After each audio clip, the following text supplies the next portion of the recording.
একদিকে বলছে বিজেপি নামক বাঘ আসছে, কি বললো, মুসলমান ঢুকতে দেওয়া হবে না। বাঘের মাসি কি বলবে মুসলমানদের, দেখছো তো আমাকে কেন রাখা প্রয়োজন, না তোমাদেরকে ঢুকতে দেবে না। কোনো আইনে আছে কি এটা? স্পিকার কেন স্টেপ নিতে পারে না?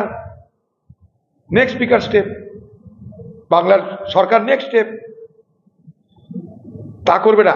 এটাকে উত্তেজিত করে রেখে দিবে, দিয়ে বলবে মুসলমান রাস্তায় না নামলে দেখছো তো, ভোট লুট না করলে বুঝছো তো, অন্য পার্টি করলে বুঝছো তো তোমাদের ক্ষতি। আমরা বলছি হ্যাঁ, ধর্মনিরপেক্ষ শক্তির দরকার এই বাংলায়। কারণ এই যে দুই দল, এক দল ক্ষমতায়, আরেক দল ক্ষমতায় আসার প্রচেষ্টায়, দুই দল দুটো সাম্প্রদায়িক মেরুতে বসবাস করে। হ্যাঁ, চারটা কথা কি আর কি আলোচনা।